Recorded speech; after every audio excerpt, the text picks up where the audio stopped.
am I trying to... In UCDA? The lady in UCDA. You're talking about Claire? Claire, Madame Claire should do something. They should sit down. Yeah. They should put standards on baristas. One day, I have a friend. He's working in Bali. He told me they pay him only 300. 300. But he's a barista. For a man. Yeah, it's not enough even to pay Wow. for the rent. So maybe they should do something. This message is coming, please. This message is coming direct from Saddam to Madame Claire on UCDA. To UCDA. Yeah, to the board. To the board. To the board. UCDA, please do something. Do something, yeah. Our baristas are being cheated. That's why most of the baristas are running outside. Yeah. They hear in Dubai they are paying at least good salary. I should go to Dubai. Okay. But if they pay us well, I think we should bring all this energy to our industry and we make it on the map.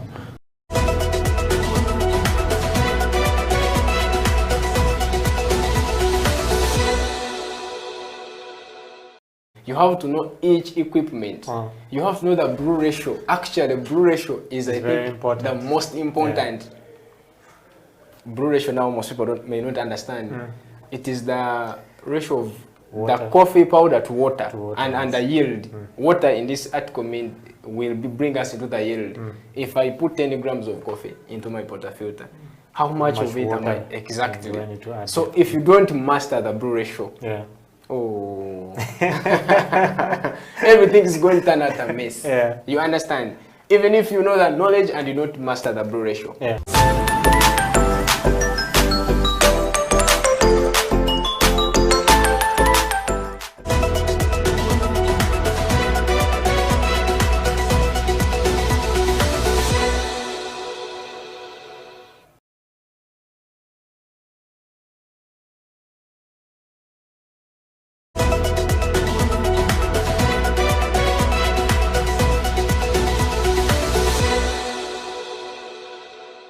So I used to love the way our barista used to present his cups. For example, one day he presented some nice coffee. It was a cappuccino, very nice, presented. And I asked him, how do you make this? He said, you go to a school and study. So I used to love the passion he had. So I said one day I should learn this. So I kept on serving his orders. But I found out that most of the orders were according to the way he was feeling. You know, baristas present their cups according to the way they are feeling, according to their mood. In case he left home when he's sad, he's not happy, you will see the results in the cup. But when you see something beautiful, just know he's so happy. So the passion he had and the love he used to put in the cup really encouraged me to join the school. Not until I got to learn about Isaac at the Brew Plus. Then I came with some of my friends, so we are now doing that course.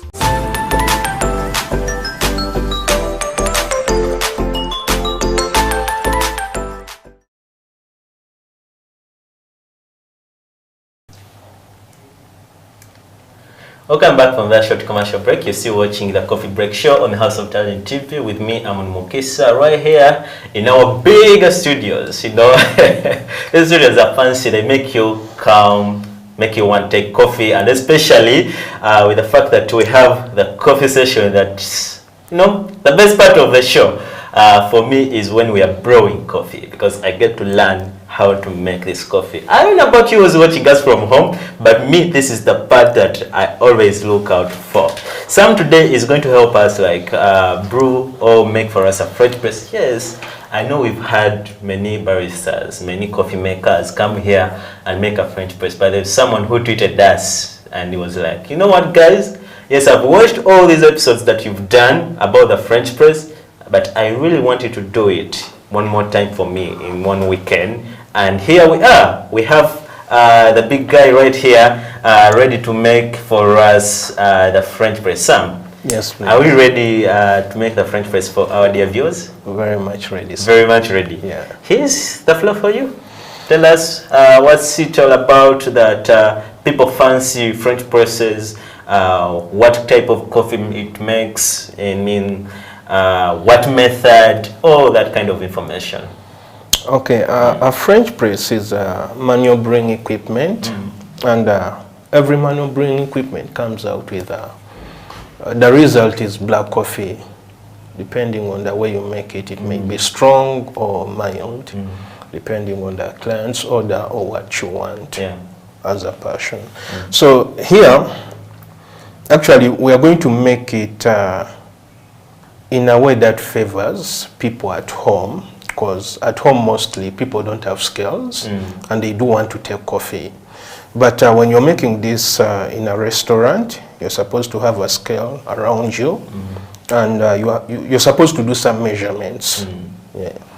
So here, we get our lid, put it aside, you ensure that you put it in a clean place.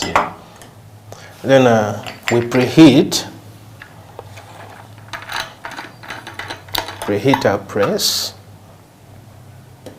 It's a good thing that you talked about the way that we're going to make this French press. It's more of like a home-based way, whereby you don't need a scale, don't need a kettle, because now we have a flask just with hot water, and we're going to make our coffee. What I'm doing helps to kill germs and also to preheat our press. Then when you're done preheating, in case you have a scale, maybe I will talk about the scale side when I'm done with this. Then you can get your coffee powder, grinded coffee powder. You can for me, I'm going to use 2 spoons. Okay. Yeah, 2 spoons of coffee powder. Why would you opt to use 2 spoons, not 1 spoon, not 4 spoons, not 5 spoons? Because I want it a bit stronger, not so strong, not so mild, but a bit stronger. Okay, because the more coffee you put, the more stronger it will get. When you put less, the more mild it will get. For the benefit of our viewers who are watching, how big is that spoon in terms of measurements? This spoon is, these are like 7 grams. 7 grams? Yeah, 7 so if you're grams. doing 2 spoons, we're doing around 14 grams. 14 grams of coffee. Okay. Yeah.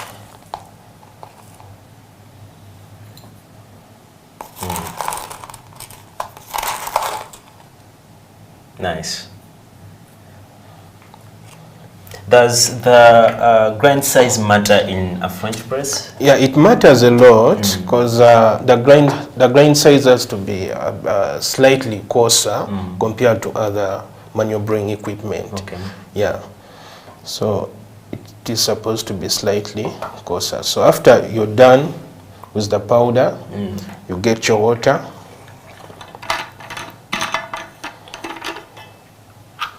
Then you start mixing in. This is at home. At home. Don't try this at the restaurant. If you try this at the restaurant, you're fired. You're fired, you're gone. But what happens if I just pour water randomly into a French press? Actually, it's not advisable because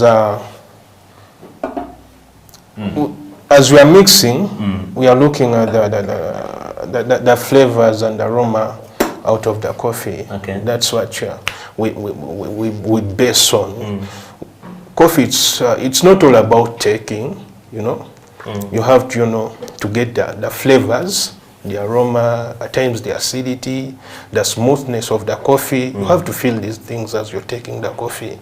You get. So. I see you've covered the thing. What's the point of covering the coffee after pouring water? Actually, when you're immediately after putting in the powder, you pour some little water to dampen the beds of ground.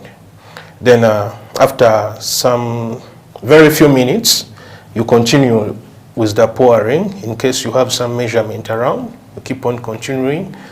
After you're done dampening, you open your lid. Then the minutes, because I first poured, then I waited for some minutes. These minutes help us helps this coffee to go under dampening process and to bloom it. You get? We do this in order to achieve the flavors, the aroma, and the smoothness. Then we can continue with the pouring. You know, here we're having a conversation and we're giving out this information to our viewer. If you're in the office, if you're at home, and you're following the steps that Sam is showing you, is it that the time you've taken, like, because you've taken some time talking to me, is it allowed for the person who's at home, who's in the office making this French press, to also take that time, or there's a specific time that you take while making this French press? The person at home? Yeah. It is allowed if he's actually a coffee taker, because it's not all about taking coffee, as I said. You need to get these flavors. You know, there are people who take coffee just because they were being told to take coffee, you get.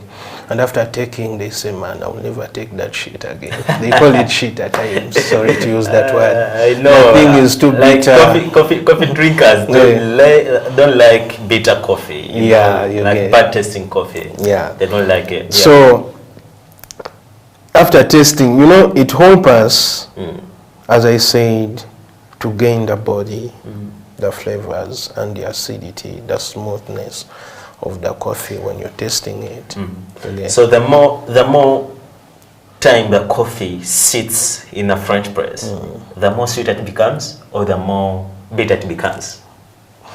The more time it sits in a French press, like for example, you see I've not pressed it down immediately, I'm allowing these particles to settle at the bottom, you know, and I'm preventing a client, because this, if I'm to serve it to a client or someone at home, to take coffee while having some particles inside, then the more sweet, of course, it becomes. You'll feel the sweetness in coffee, and you feel this aroma and the flavors. Yeah. Okay. For the person who requested us to do a French press on the show, I hope now you've seen what you need to do step by step for you to get a French press at home. If you're doing it in a coffee shop, just theoretically, take us through the process you have to do to get a good cup of coffee using the French press. If you're doing it in a restaurant or a cafe, you're supposed to have the following equipments before you come up with this. You have to ensure that you have a timer. You have to ensure that you have the French press, the gooseneck or the kettle, the freshly ground coffee with the recommended grind size. Which is? Coarse. Coarse. Yeah, fine to coarse. How do we measure coarse? Because me, I show if it's not fine, it's coarse. So which type of coarse? Is it like salt coarse? Is it like sea salty coarse? Is it like sugar coarse?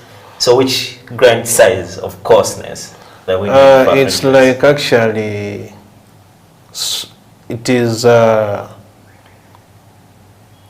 sea salt. Sea. So if you know sea salt, the coarseness or the size of a sea salt, that's the grind size you need to have for a French press. So if you go to a coffee shop, look out for that grind size if you're buying a bag of coffee.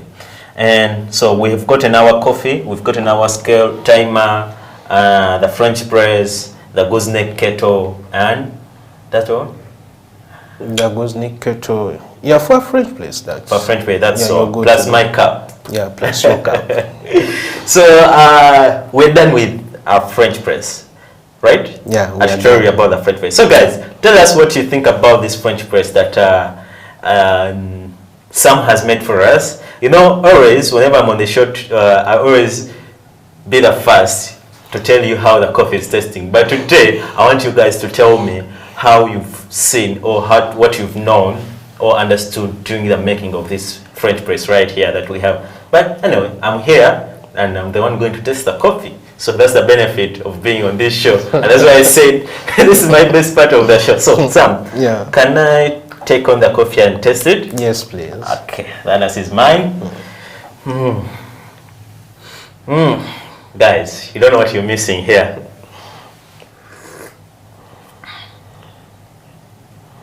One more sip. Wow. It's a very, very nice cup of coffee that is smooth, balanced acidity. The body is not that harsh on my tongue. So I would say I would take this coffee in the morning. I would take it in the afternoon, but I wouldn't take it in the night. Yeah, so it would start my day because it's not that strong, it's not that bitter. So it would start my day, it would run my day, but wouldn't run my night. I get you, sir. Sam, thank you for giving us this tutorial right here. You're welcome. And for those who are watching us on House of Talent TV, I have some guys that are watching us via Twitter. I see Bright, what's this name? Bright Sereka is watching live on Twitter, and I see Saddam Chivi, who wasted here, is also watching us via Twitter. And also, you could also follow us on our Twitter handle, that's at HTV1 Uganda, so that you get to watch this conversation that we're having with Sam. Sam showed us how to make a French press if you're at home. He showed you how to make that French press, but he also told us theoretically, if you're a good barista, what things you need to have when you in a coffee shop or restaurant, what you need to have to make a good French press for a client who has asked for it. Sam, yes, please. As we are concluding with the session of making a French press, but also concluding the show, what is one thing, that one thing, as we're ending this month of January, the first month of 2022, what's that one message you have for the viewer who's watching? Guys out there, I don't know, me, I'm a born-again Christian. I will urge people to pray, to come back to God and, pray, because what we've been through wasn't easy. So get back to God and pray. Yeah. Is that all? That get back to God and pray. God is everything, you know. If you don't have God in your life, you don't need, I think you don't deserve to live if you don't have God, because God is the maker. God has given us this coffee. God has given us this whole space of teaching people how to make coffee. And has let Sam come here to tell us more about coffee and his experience in the coffee industry, right, Sam? Yeah. Otherwise, how do people follow you, like on Instagram, Twitter, Facebook? Because they would need to know more about what you've been talking up here. Yeah, actually, my phone got a problem, but I'm still working on it. So Twitter is like Sam, something like that? Yeah, Samuel, Apaga Samuel. Then, that's it. Okay. Then Facebook, still Apaga Samuel. WhatsApp, my number is 07562 43 905. 905. Yeah. That's where you get Sam, but where you can get us is House of Talent Uganda on YouTube, but HTV1 Twitter and House of Talent Uganda on Facebook, and you can get me on every platform as Amon Mukisa, Twitter, Facebook, Instagram, TikTok, every platform. That's where you can follow me. Hit us up there and we'll continue the conversation about how CEOs or coffee houses are ready or prepared to open up with a full economy. And as the coffee break, we say, this has been a nice session. Big up to my man who's in a control room, big man Emma, who's not here today. No, whenever he's not here, he's always on those decks giving us those nice shots. And big up to a man called Diallo, who's always on camera to make us look good. And as a House of Talent Uganda, we say, have a nice weekend.